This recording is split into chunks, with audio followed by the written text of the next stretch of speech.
Alhamdulillah, kita bertemu lagi. Semoga pertemuan ini jadi keberkahan dunia dan akhirat. Hari ini kita menyambung kisah Datu Ala Part 2. Ini ceritanya. Judul Tabib Sakti dari Amuntai Alabio Part 2. Sejak itu, pulalah beliau dikenal dengan sebutan Datu Alabio atau Datu Ala yang memelihara burung beo.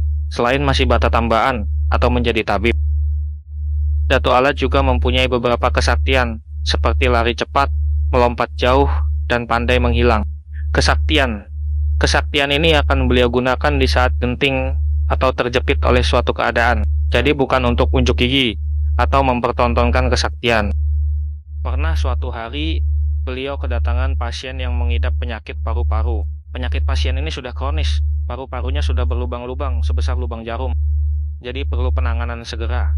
Sedangkan ramuan-ramuan untuk bahan mengobatinya sudah habis. Padahal waktu itu bahannya yang berupa rumput, pupulut tahi bayi, hanya bisa ditemukan di pedalaman Ampah. Untuk bisa sampai ke daerah tersebut memerlukan waktu berminggu-minggu.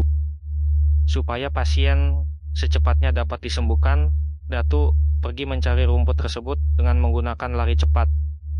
Setelah menempuh perjalanan pulang pergi, rumput tersebut dijarang atau direbus. Airnya diminum berturut-turut selama 1 minggu. Alhamdulillah sembuhlah ia. Di kesempatan lain, datang seorang pasien laki-laki ke rumah beliau, minta tolong kepada beliau agar bisa disembuhkan penyakitnya, yaitu senjatanya tidak mau keras. Derita ini dialaminya sejak cerai dengan istrinya 10 tahun yang lalu. Kamu ini dikunci oleh bekas istrimu, kata Datu setelah memeriksa keadaan senjata laki-laki itu. Bisakah kuncinya dibuka, Datu? Kata pasien. Tunggu, aku ambilkan, ujar Datu. Setelah berkata begitu lalu Datu membaca mantra, kemudian di sekitar tempat duduk Datu ditaburkan beras kuning. Selanjutnya Datu berbaring dengan bertutup kain kuning yang telah disiapkan oleh istri beliau. Sekitar 15 menit kemudian terdengar bunyi sesuatu jatuh di samping rumah. Si Datu bangun dari tempat berbaringnya lalu berkata, "Cari benda jatuh tadi dan bawa ke sini," kata Datu. Setelah dicari akhirnya ditemukanlah benda yang jatuh tadi. Dan ternyata benda tersebut berupa sebuah botol kecil sebesar ibu jari. Dan di dalam botol tersebut berisi potongan baju dalam, celana dalam, dan beberapa helai bulu.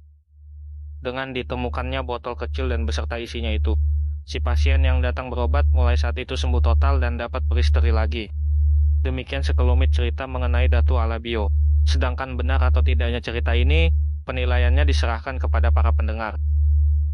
Entah mitos atau nyata, kisah Datu Alabio tetap hidup di hati masyarakat Banua. Mungkin benar, kesembuhan bukan hanya soal ramuan, tapi juga soal keyakinan dan keberkahan dari orang-orang pilihan Tuhan. Alhamdulillah, selesai sudah kisah Datu Ala. Semoga kisah ini membawa berkah untuk kita semua.